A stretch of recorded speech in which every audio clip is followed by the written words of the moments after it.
bakozi b'Imana bagenzi banje abagore n'abagabo muri hano namwe bakirisitu mwese abagabo n'abagore abahungu n'abakobwa ndabashimiye mu izina ry'umuryango wanjye.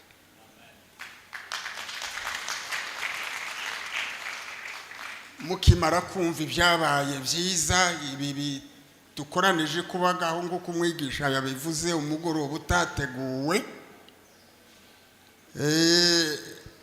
mwabangutse vuba mubyitabira kugira ngo duhe Imana icyubahiro. Imana ibishimirwe.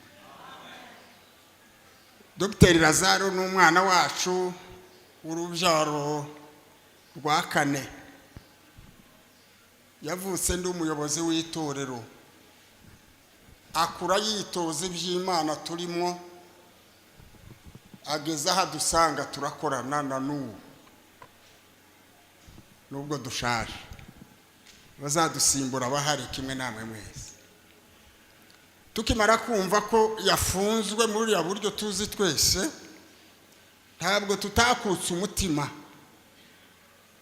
turasenga tubabaye ariko kandi dufite kwizera ko Imana izamugarura. Hari amezi yatambutse agera kuri 3 tutazi kwabaho bakavuga batariho tutariko si ikimenyetso niki tukageza igihe dutekereza tuti kukibanga ko bamubona nubwo ariho ni ikimuga wenda ntagifite ingingo zose bitekerezo by'abantu byo biragwira muri twe. Ariko se hagati yaho twakoze iki?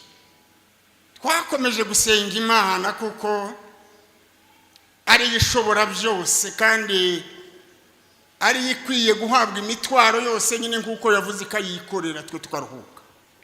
Iradukundira yikorera. Haza kugera igihe rero twamenye ko hari twumva turavuganye imitima iraruhuka dusenga twitonze niko nashobora kuvuga. Tumubonye rero none ayo mashimwe agenda agarukwaho nubwo ntari butinde. Umugore we nkuko abandi bamaze kuvuga bamushimira nanje naramushimiye. Twese mu muryango wacu. Muri gake twamusuraga twasanze atarahungubanye urugo ari urugo kurya rusanzwe. Abana biga nkuko basanzwe. Urugo rukomeye dusanga na ubwe ntiyihebye. Turagushimiye mubyeyi. Hanyuma nanje no kumubaza ntari kwese izi mbaraga zose zigaragara uzikura he? Aza kumbwira ati mbana n'ishuti. Mbana n'abakozi b'Imana. Mbana n'urubyiruko baririmba. Mbana n'abasenzi basenge. Haleluya. Muragahorana iyo mpano itabara benabo. Ngo umurimo w'abakirisitu dukwiye guhagararaho tugashikama. Reka nkomeze shime ndashimira leta yamufunze. Imaze gutohoza ko nta cyaha bamwagiriza baramurekura batitaha. Akagira Imana. Ataha ari umwera adafite ikimurega. Nawe ndamushimiye kuko yihanganiye iyo mibabaro. Ndashimira abasenzi bari mu mwebwe mvuge ndendekende. Mvuge nendeke ninde warushije abandi?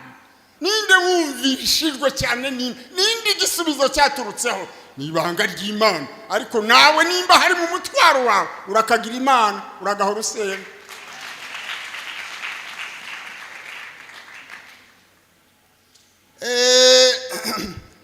Ndashimira abaturanyi bamusuye kenshi nk'ibyo yambwiraga kandi kugeza n'ibyo niboneye namwe murabona. Ndavuga nihuta bwije. Tugeze hano ku cyumweru gishize nka none hari iwe mu rugo ntituraruhuka kwakira abashyitsi. Abakozi b'Imana n'abavuye hirya no hino. Ibyo yabaye amakuru y'ukuri kuko n'igihe tutahabaye ari uko bakoraga. Bakozi b'Imana mushishikare kuri uwo murimo. abaturanyi bandi bose n'utasenze yaramugemuriye nubwo ntabizi ibyo ntibiza bibura ndabashimiye kumaganda yavuze yuko ari umugabo narabibonye aho ntuye hari abapfakazi benshi baturuka nyine aho yafashije mubo yafashije bakaza barira bati we umugabo wacu yagiye umugabo wanyunde batiraza ntoya mwabiyobewe umugabo w'abapfakazi na se w'imfuzi ni Yesu batereka da arahari ni Yesu ariko uwo twe tubona ni Lazaro nimba ngari Yesu azace muri Lazaro uwo rero niwe twabona abatelefona bo sinakubwiye ati yaragiye shimiye Imana kubabona mungana burya mukageza muri aya masaha waburute kubivuga ko umuntu ari mu bakunzi nubwo dutuye ahategereye ahangaha ariko muduha icyizere gakeya tuza tugera hano tugenda twizeye tuti mu by'ukuri umuntu ntari wenyine ari kumwe n'abantu ndabashimiye umuryango wanjye ibyo mwakoze ndabashimiye bakirisitu mwese ndabashimiye namwe torero mwaduhaho turi muragahora ni byiza Yesu waduhana umugisha twese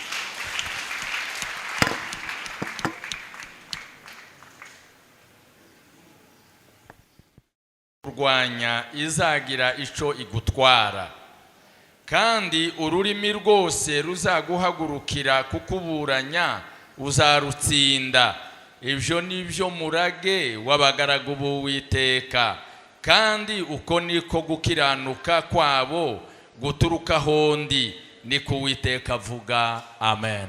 Haleluya. Imana ishimwe cyane. Iryo jambo ryarankomeje nazaga ngira kwizera kugahanuka akiri hahandi muri hajya bari bamuhambye amezi 4 tutumva gakuruke ntekereza ngo se none uku nguku baramwishe bamutemye ingingo se zaracitse banga kumwerekana amakuru akaba menshi muri nje kandi ntawuyambwiye ariko nkibuka iryo jambo Imana yavuze ngo ntantwaro bamucuriye kumurwanya izamutsinda nageraho ngaho kwizera kugatibuka kugashira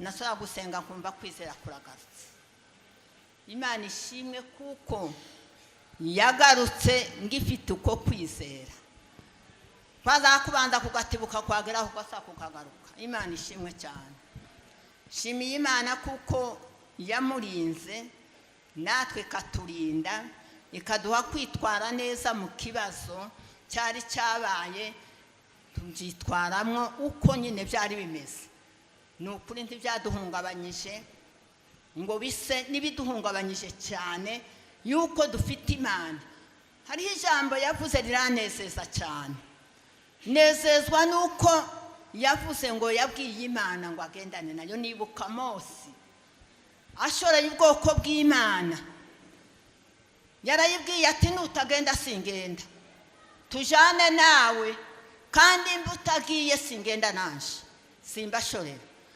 nibuka Lazaro avuze ngo yabwiye Imana ngo tugendane haleluya Imana ishimwe cyane igendana nawe isigarana natwe mwararize mwaraboroze nukuri amarira yanyu yabohoje Lazaro amarira yanyu yabohoje Lazaro Imana ishimwe cyane dushimiye Imana rero ko yadukoreye imirimo tukaba turi kumwe na Lazaro nukuri twatekereza ngo se Lazaro asisiki Lazaro uko mwumva ngo umugabo w'abapfakazi ni Imana ntimukaze mureba umuntu usu umugabo w'abapfakazi Imana niyo mugabo w'abapfakazi azabafasha akabafasha ariko si umugabo wabo umugabo wabo ni imana kandi nayo ni umufasha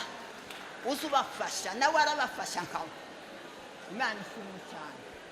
Ni ukuri Lazaro yamanye urukundo akiri umwana muto, yaza agakorera abakecuru akavuga ngo yaza mu ikonji avuye ku mashuri ntacyo yaza akajya mu bakecuru kuvoma amazi, gutoragura inkwi, nguyu akiri mutoya. Bamubwira ntese njyewe ntiwankorera, nguwo uracyari muto ma, nguwo uracyari muto. Imana ishimwe kuko yamuhaye uwo mutima w'urukundo, kandi muha umutima wo guhinga yahinze akiri umwana muto atabuze icyari. Imana ishimwe cyane. Dushimiye Imana rero kuko yakoze ibyo byose, nubwo ndondogoye ntabishakaga, ariko ni ukuri nshimiye Imana kuko yakoze ibyo bintu byose, kandi n'ubu ngubu aracyakora. Ni umukozi w'Imana. Imana imuha umugisha kandi Imana imukomeze muri byose.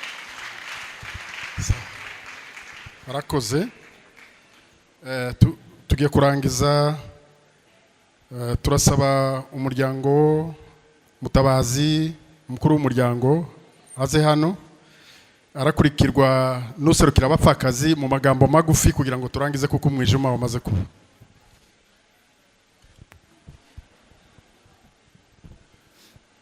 Yesu ashimwe.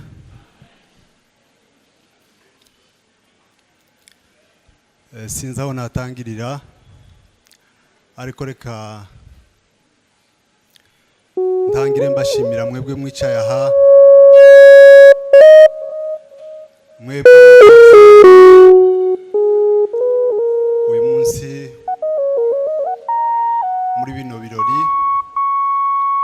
Ndabashimira kubyo mwakoze Lazaro agifungwa.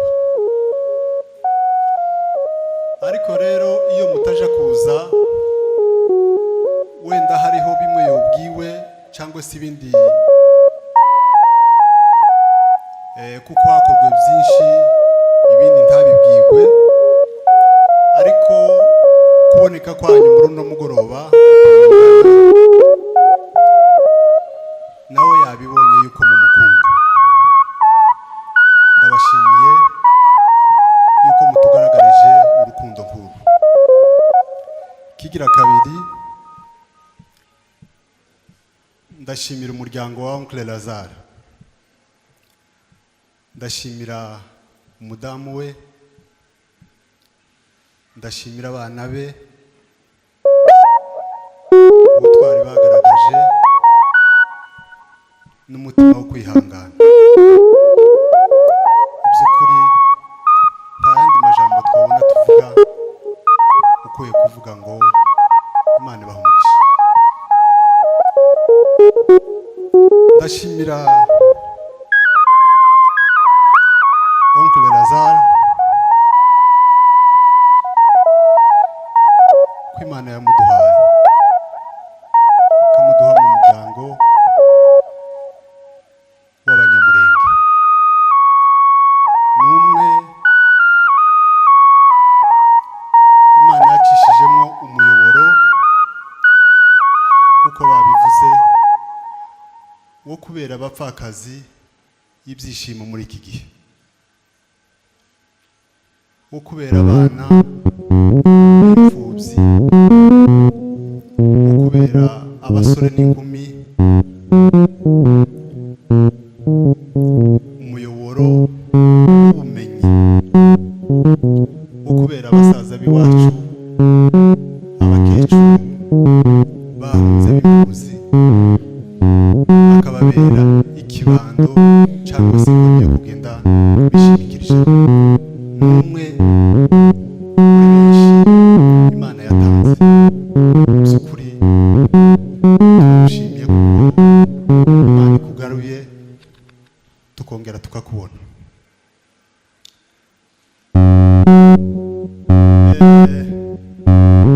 Ndashimira Imana izihisha, izihisha hamwe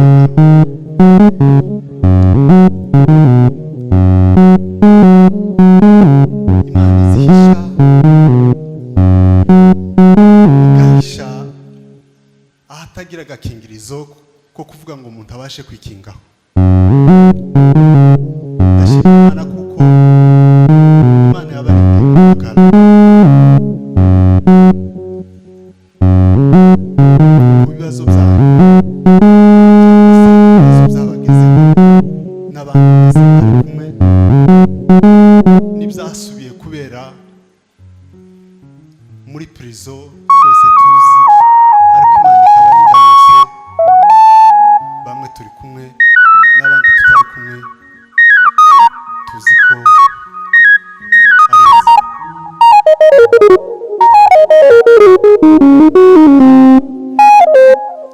Tuba dusenga ikumva, Imana tuba twizera igakora, turayishimiye. Sinzi icyo navuga, ariko wenda kugira ngo mfate umwanya muto ndeke kubarambira, reka nsabe umubyeyi Kesiya mu kurangiza ishimwe, kugira ngo wenda sifate umwanya muremure, ahaguruke aze hano, nta jambo muha, ariko mu izina ry'umuryango, mu kugaragaza ishimwe umuryango ufite, atera impundu ababyeyi bari ahangaha, namwe mu mwakire. Sinzi ko ari hafi, nguriya ndamubona, titwabona ibyo twavuga. Zaburi 123 n'umurongo wa 3.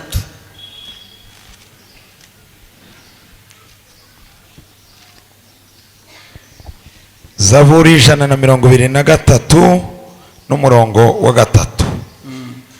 Utugirire ikigongwe uhoraho we, utugirire ikigongwe kuko duhiriwe cyane.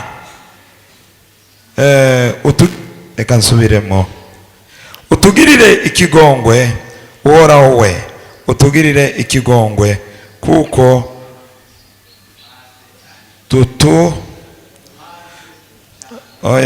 duhiriwe, tuduhiwe, ariko icyo niki twaragihaze kuva uyu munsi none turacanze. Yesu ashimwe. Yatubwiye, watubwirije, yatubwiye ngo dusuzugure Satani, agasuzuguro twahuye nako tugasuzugura. Yavuze ngo kino giterane nta wagiteguje, ariko n'Imana yagiteguje. Yesu ashimwe. Ni Imana yagize gute? Twahuye, twagize agasuzuguro, none ugasuzuguro kuva uyu munsi ku mutima wanjye uko natekereje, navuze ngo tuze tugasuzugure, dukandagire Satani wadusuzuguye. Haleluya. Twarasenze nkuko Dr. amaze kugenda, batubwiye ko bamujyanye, twarihebye mu mutima, ko turabana twarihebye pe.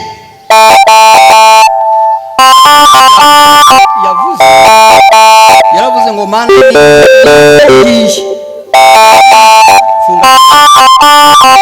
nukuvuga ngo ningira ikibazo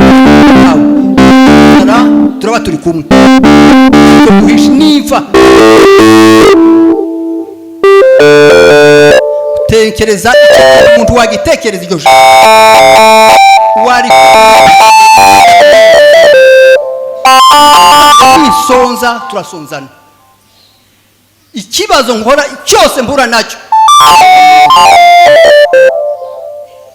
ariko zansanga yaragiye kuvuga ubutumwa, yari ubutumwa bujyatumwe mu butumwa.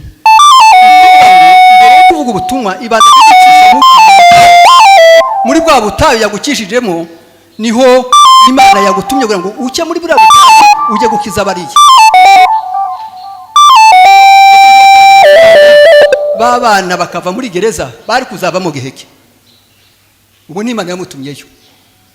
Babandi batize,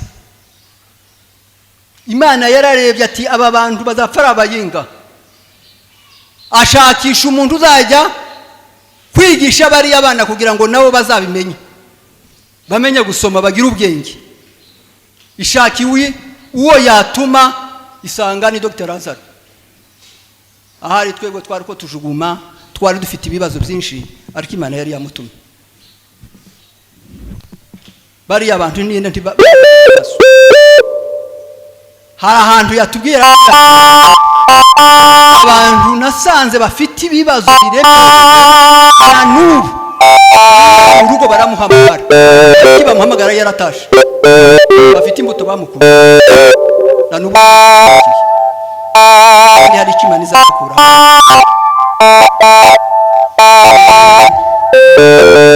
Aricyo nshimiraho abantu basenze Imana, yabivuze ati aho narindi twari kumwe namwe, twarasenze n'abatari bazi gusenga barasenze, hari n'abandi basenze tudahuye tudafite n'isano, ariko twababwiraga icifuzo akaryama agashirinda hasi akiruka mu rusengero akagira gute kandi atazi n'uwahayagira. Harabatubwiye ngo harabasengaga ngo bari ngo iryo zina usanga umushoba ngo ni Dr. Lazaro, bati ntituramubona ntitunamuzi, ariko kubera umutwaro wiwe barawikorera abari hanze n'abari heye. Turashima Imana yagukuye hari hantu ubwo bwari ubutayi bukomeye.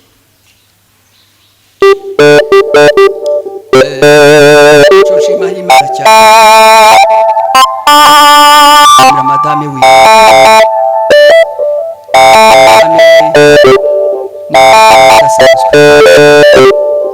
madame twazaga mu rugo tugasanga arakomeye aratwakira, ugatekereza ngo ninza nere nimpagira ndasanga hari ukundi kuntu yahindutse, ariko akakwakira kwishimiye, akakugaburira kwishimiye, akaguha amazi kwishimiye, akaguhereza n'itiki, ukamubwira ati ndarifite, ati reka da ndariguha. Twebwe twagendaga ku itike ryiwe, ariko ibyo akabikora.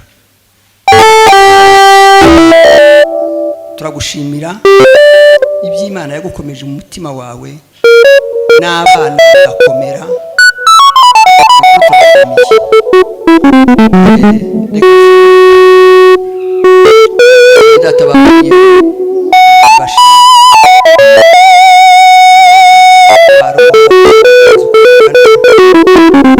Wari umuzigo n'ubariga byari ibyabo, ariko nanone baritanze baraza, tukaba turi kumwe turabashimiye. Ngo ndihiye umwana mu gihembwe cy'umwaka umwe akahemba ubundi, ubwo twaba dukoze, ariko turebe n'ingo zacu, ariko turebe nabo bapfakaze n'izo bisubiyemo kugira ngo tubifatikanye twese. Kandi yavuze ati nzongera n'ubundi ndacyahari. Dushima Imana n'abandi bavuye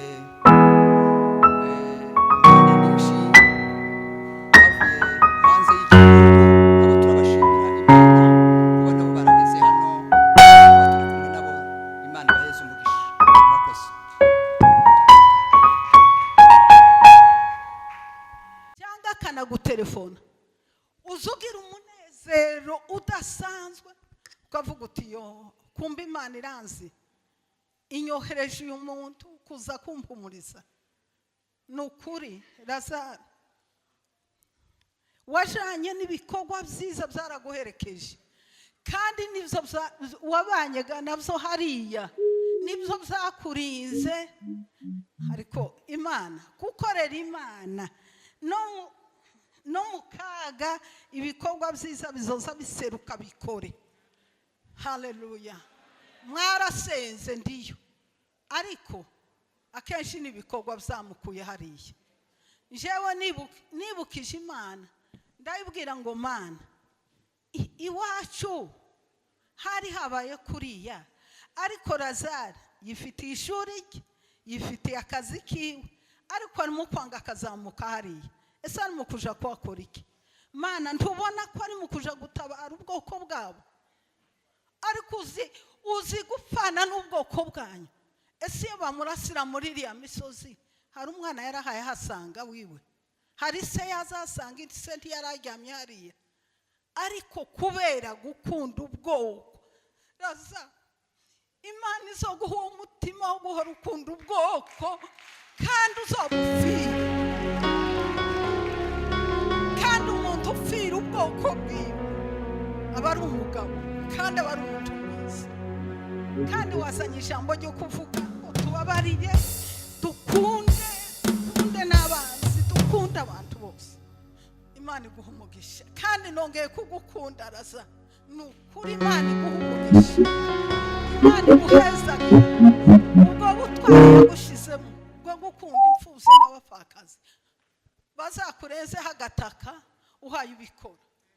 Imana izitwararika abawe nawe igihe uzoba utakihari. Imana iguha umugisha. Rero mu izina ry'abapfakazi muzamuhora muvuga ngo Imana gaye wizikisha muri uyu ikadutabara.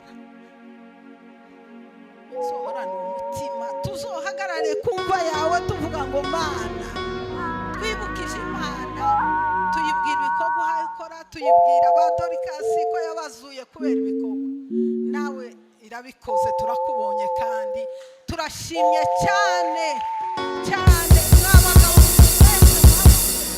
umuntu yibye ku mutima na Bibiliya ivuga ngo itorero ryiza ngo niriza rimenya imfubyi n'abapfakazi. Kuri ubwo rero turashimye Imana yabikoze. Abapfakazi baraha nukuri ntabwo twagize inama ngo tugire icyo tuzokora, ariko ndagira ngo zadushitukiye gusa gatoya, ariko twateguye icyayi, nimba ari litiro y'amata bazogura ugashira mu cyayi soshima gutyo. Aka ni akantu k'abapfakazi.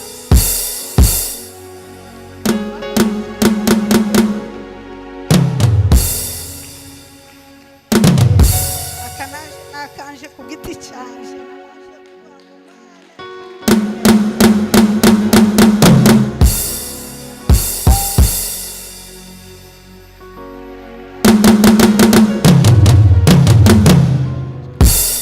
agafoto yeme n'umuduha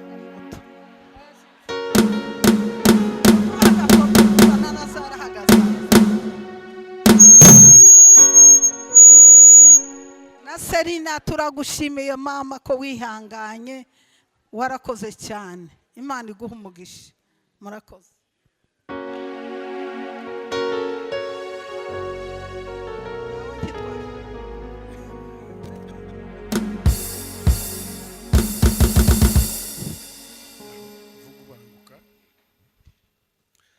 Murakoze cyane.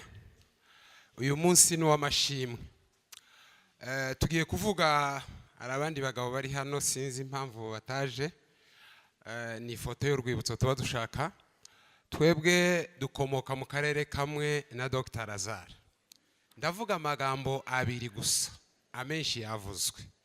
Abantu bazi amateka y'umurenge, abantu barigaga bajya gukora examen d'etat bahejeje imyaka 6 y'amashuri yisumbuye, bakagenda iminsi 3 cyangwa iminsi 4 bagiye gukora examen d'etat, bakaza kuyikorera hano Buvira.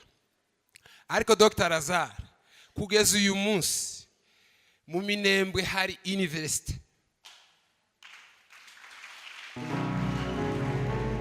Iryo ni ishimwe rikomeye cyane. Ikindi, akarere dukomokamo kitombwe mu Mibunda, reka hari umuntu wasize imodoka yiwe yakije amatara, irashobora kuba décharge, cyo gituma nitokeje. Ni HA 5378 hash 5378. Uwo muntu atabare ataja kuyisunika. Twumvikane. Hanyuma ako gace ka Mibunda niko Dr. Lazare yakuriyemo. Muzehe niwe wari revera. Abantu bajya bakurikira amateka ya ruguru, iyo bavuze umuntu uzi kubwiriza cyane bazavuga ngo abwiriza nka Sebitereko. Nuriya mwabonye ntimwari mumuzi, nuriya. Rero muri ako karere, ako gace ka Mibunda karasenyutse, abagizi ba nabi baraje batwika amazu yose, kuvaho gahera naho gasoreza. Nizo zizi impunzi muri kubona hano, abandi bagiye ahandi. Abandi basigaye baja muri ako gace bita Minembwe. Ngo bamare kugerayo, Dr. Lazare yabahaye ahantu basengera. Kugeza uyu munsi itorero rirahagaze kubera Dr. Lazare. Byinshi twovuga ariko reka turekere gutyo. Turagushimira, twababaranye nawe, twifatanyije nawe. Nabonye uriya mukobwa wawe umunsi twarako dusenga, twari duhagaze aha, twaravuze ngo dusengere imfungwa, apfukama hano. Uriya mukobwa yari afite agahinda, ishusho yiwe yanze kumvamo. Nabonye yazanye ifirimbi, narako mubwira bwawe twako dusirimba ngo nayivuze. Ariko kwizera yatambukanye hano hantu, nahise numva nzashima Imana. Dr. Lazare yageze hano, nahise mbona ko afunguwe. Rero turagushimira, uri inkingi. Ibyo ukora bikurimo, kandi bikorwa umuntu azapfa akagira ahahera n'ahasoreza, ariko ibikorwa ntibijya bipfa. Turagushimira, uri intwari, imirimo yawe iravuga. Murakoze cyane, Imana ibahe umugisha.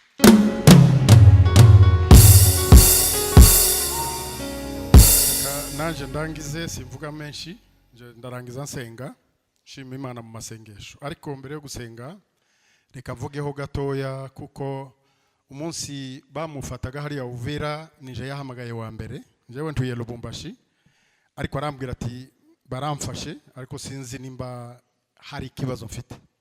Mu nyuma y'iminite nk'20 yongera kumpamagara ati barandekuye. Aragenda hagize umwanya, ndetse bukeye baza kumbwira kuko basubiye kumufata. Bo naho twaherukaniye, aragenda aja muri rwa rugenzi yababwiye. Icyo nshimira Imana nuko yashize kwizera muri twe. Sinahungabanye, ariko nakomeze nshakisha, ngerageza gukontakta nyine abandi bantu bakuru bo mu nzego zo hejuru, ari abo mu buyobozi bw'igihugu, ari inshuti zindi z'uburyo bwose. Nabonye abantu benshi, ariko kuko Imana ari Imana, ntibyashotse bishoboka. Nubwo abantu bagerageje mu buryo bwose bari bashoboye, ntibyashobotse. Ariko Imana yari irinze wa munsi wayo ngo izakore yonyine, kandi niko byagenze, yakoze yonyine. Nshimiye Imana kuko twahoze tuvugana, nyuma y'amezi 4 twaramubuze, tuza kumubona. Guhera ubwo dutangira kuza tuvugana, bidusubizamo intege. Numva arakomeye, aradukomeza natwe. Abantu bose bumvise ayo makuru bahise bakomera, kandi bakomeza kumusengera. Amashimwe yanje nayanyu kuri mwebwe mwese mwashinze amavi murasenga. Ntukisuzugure. Ya masengesho uzusenga matoya gusa uyerekereza ku wundi, no kuri Imana keretse wewe wenyine ukisuzugura. Ariko ya masengesho usenga yavanye ku mutima, Imana izayumva. Izikora mu mwanya wayo, ariko izayumva. Twarasenze twese, twarapfukamye, twararize, ndetse ngera n'igihe nagiye Kinshasa nja kumusura. Narashitse ndareba, ninjiye muri prison, turicarana nawe, ndareba ahantu yarari, ndetse nsura n'izindi nshuti nyine abavukanye bose bariyo, sinababonye bose, ariko nagerageje kubona bamwe, turicara turaganira. Ubonye amakondisiyo barimo, bene data ndabingingira gusenga. Nukuri birababaje kubona aho abana bacu bari, birababaje. Rero kubona uwo wasengeye agarutse, dukwiye guha Imana ishimwe, kuko izayumva ibyo tuvuga byose. Nananiwe, narashimye hariya dutuye, ariko we ngutekereza gushima muri ngara ntibiza bimera neza. Tuza wumva ko washimye, habe no mu Giswahili cyangwa mu Gifaransa, uzusa n'utashimye cyangwa utavuze, kuko nyine izo simvugo zacu. Ariko aka kanya nagize hano narebye ukunda abasore ngize imyaka 10, ngize imyaka 11 Lubumbashi ndasika hano aka karere. Ariko nza ndeba igisirimba nkakibona kuba video, kumva bamwe baragituka ngo abandi bakagishima, ariko Imana izibaho umugisha, muze mugasangirwa. Kuko na Dawudi niwe reference yacu muri Bible, gushima Imana. Muse mubikora gusa muri ordre, bibe gusa biri muri ordre, ariko ni byiza birarenze. gushima imana uhaye usimba twebwe tuba twama tuwicara ukangutya gusa bahe bakuvugirira ingara hejuru ariko dushimye imana kuko uno munsi duhaye dushima mu mvugo yacu kandi nkabona muhaye munezerwa ndumva bingeze ku mutima ndabashimiye mwese abasirimbye kubera we abasenze kubera we abiyirije kubera we abatanze byabo kubera we umwanya wabo kubera we uno munsi tukaba tumufite hano ni ibitangaza by'Imana kandi yagiye twibwira kuko bizakomera byarakomeye nyine ariko ntibyakomeye ko twibwiraga kuba yarayinjiye bakamutereta uko bamuteretaga ariko agasohoka nta rubanza nta wumucira urubanza nta wamushize mu rukiko bose bareba bakagira n'isoni zo kugira ukuntu bogira ariko nyine baravuga ngo nasohoke nta kundi bagiraga iyo ni inzira y'Imana ayo ni amaboko y'Imana ubwo ni ubushobozi bw'Imana ndabashimiye abayobozi b'amatorero mwahoruganiza amasengesho atuke Imana ibamugisha wa mwanya mwakonsakire muhaye musengera Lazare Imana izawubishura imari ibihumbi namwe bavyeyi n'abagabo n'abasore baraha Imana ibaheze umugisha ku mirimo myiza muza mukorera abandi ya mitwaroga uzukorera abandi Imana nayo ikazi kagukira ikigukorera reka nsenge njewe ndashima Imana mu masengesho Mana ndagushimiye ngushimiye kuri uyu mwanya wateguye kugira ngo tube hano dushima ku bwa Dr Lazare twararize ababyeyi abagabo abasore twagiye imbere yawe tukwinginga kugira ngo mutugarurire tugushimiye ku mwanya wose yabaye hariya waruri kumwe nawe wagendanye nawe ugarukana nawe imirimo wakoze ni myinshi mu rugo rwe imirimo wakoze ni myinshi mu bavukanyi imirimo ni myinshi wakoze no mu mirimo ye yari yarasize ntayahungabanye yose iriho kuko ari we wabishatse kubimerako shimwa Mana wakoresheje aba bantu bose kugira ngo uyu munsi uzabeho kandi amashimwe akugereho turagushimiye tuzongera tugushimire ku byiza byose ukora ibihe byose ni mu izina rya Yesu tubisenze amen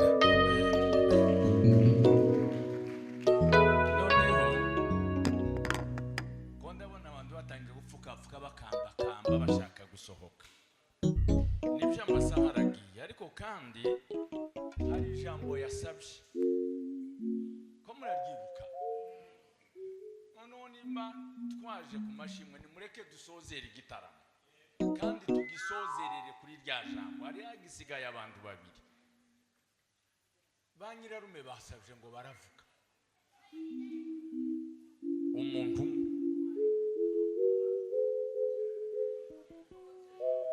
nonoga nyine byakunze ko mu abambere ariko nyine mushime mwanya nuboneka hanyuma na mutualité kuko twari twayivuze rero zamfubye yarasanzwe afasha zari zimaze amezi 15 zitamubona yavuze ngo muri iriya kaho abapasiteri bamuhaye n'iy'abapfakazi bamuhaye nawe urashobora gutanga iyawe ukayongera kugira ngo izo mfubyi zisubire zinezerwe kandi ndifuza ko tugikora nk'igikorwa cyiza c'umunezero gifatikanyije n'ibi ngibi mu byihanganire rero tubikore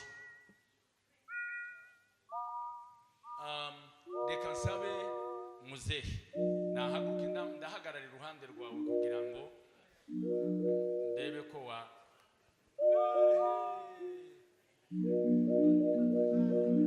ariko ntimuvuga mwemenya havuga umwe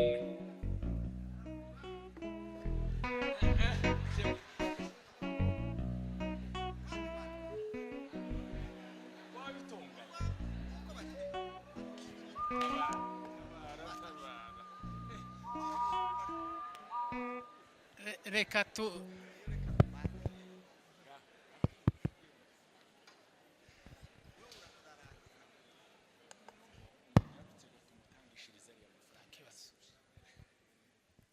wa mugabo we turakubabariye turakubabariye bo hano hariho systeme yo kutaza twese reka tureke ariko mumenye ngo turiko turavuga mu izina ryanyu Ya. Urabanza.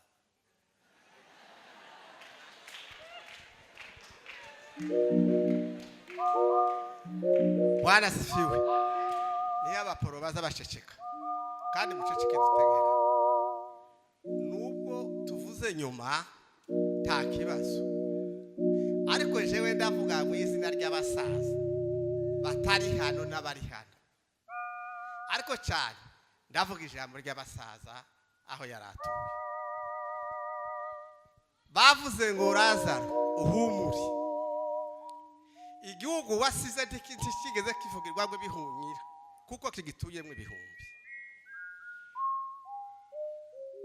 Kandi bavuze ngo bashize impungenge, nicyo gitebo yaba kuvugiriza impundu, ariko icicaro cyawe kiracahari.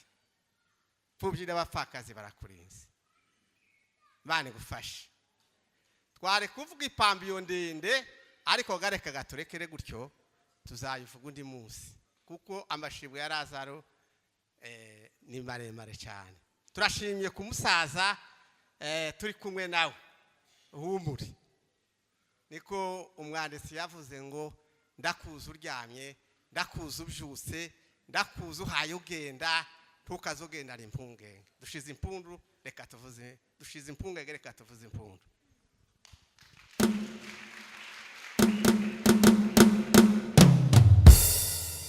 Yesu ashimwe.